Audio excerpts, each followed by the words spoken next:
और पश्चिम एशिया में चल रही जंग में रक्षा विशेषज्ञों के सामने जो सबसे बड़ा सवाल है वो ये कि अमेरिका ने अपने दो सबसे घातक विमान वाहक पोत इस जंग में उतारे। Aircraft carrier USS Abraham Lincoln और यूएसएस जेराल्ड आर फोर्ड को ओमान की खाड़ी में तैनात किया है। यह मामूली विमान वाहक पोत नहीं है बल्कि चलते फिरते एयर बेस है। लेकिन इस वक्त यूएसएस जेराल्ड आर फोर्ड युद्ध के मैदान से भाग गया है, जबकि यूएसएस अब्राहम लिंकन को लेकर भी कई तरह की अटकलें।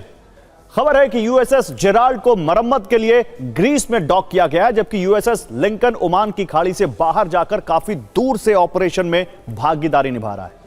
अब सवाल उठता है कि अमेरिका के दो सबसे ताकतवर एयरक्राफ्ट कैरियर के सामने ऐसी क्या चुनौती आई है कि उन्हें जंग के मैदान से पीछे हटना पड़ा। इसे लेकर दोनों ही पक्षों के कई तरह के दावे हैं। पहले बात करते हैं यूएसएस जेराल्ड फोर्ड की। अमेरिका का कहना है कि 12 मार्च को इस एयरक्राफ्ट कैरियर के लॉन्ड्री रूम में भीषण आग लग गई, जिसे बुझाने में करीब 30 घंटे लगे।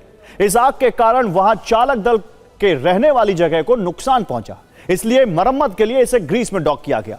इस एयरक्राफ्ट कैरियर पर हमले को लेकर ईरान की तरफ से दावा नहीं किया गया, लेकिन सोशल मीडिया पर इस तरह की अटकलें लगाई गई कि शायद क्रू मेंबर्स ने खुद ही इस एयरक्राफ्ट कैरियर में आग लगा दी, क्योंकि आमतौर पर एयरक्राफ्ट कैरियर 6 महीने के लिए समंदर में तैनात रहते हैं, लेकिन यह युद्धपोत करीब 10 महीने से समंदर में था।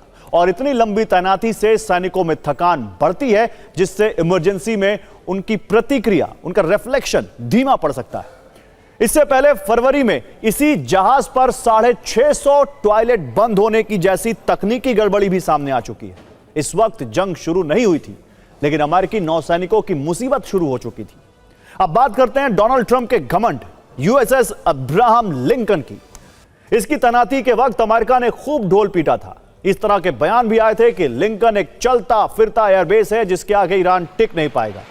लेकिन ताजा हालात ऐसे हैं कि यूएसएस लिंकन का ही पता नहीं चल रहा है कि वो है कहां। 2 हफ्ते पहले ईरान ने दावा किया था कि उसने यूएसएस लिंकन पर उसने मिसाइल और ड्रोन से सटीक हमला कर उसे तगड़ा नुकसान पहुंचाया, जिसके कारण यह युद्धपोत अब ऑपरेशनल नहीं रहा।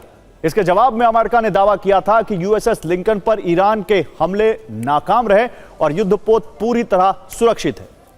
अमेरिका की सेंट्रल कमांड ने एक वीडियो जारी करते हुए दावा किया कि aircraft carrier USS Abraham Lincoln युद्ध क्षेत्र में तैनात है और बखूबी अपने मिशन को अंजाम दे रहा है। लेकिन सवाल वहीं पर अटक जाता है कि अगर वाकई ये एयरक्राफ्ट कैरियर अपने मिशन को बखूबी अंजाम दे रहा है, तो फिर अमेरिका इस जंग में बैकफुट पर क्यों नजर आ रहा है, खासतौर पर समुद्री युद्ध में।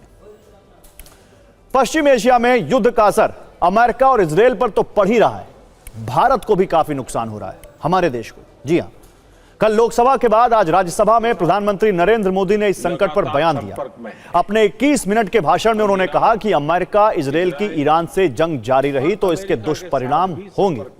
आने वाला समय देश की सबसे बड़ी परीक्षा लेने वाला है। इसमें राज्यों का सहयोग जरूरी है और टीम इंडिया की तरह काम करना होगा। उन्होंने कहा कि होर्मुज स्ट्रेट में हमारे जहाज और भारतीय क्रू फंसे हुए हैं, यह चिंताजनक है। हमारे व्यापार के रास्ते प्रभावित हो रहे हैं। गैस, तेल, फर्टिलाइजर्स जैसे जरूरी सामान की सप्लाई पर असर पड़ा है। दुनिया में जो कठिन हालात बने हैं उनका प्रभाव लंबे समय तक बने रहने की आशंका है।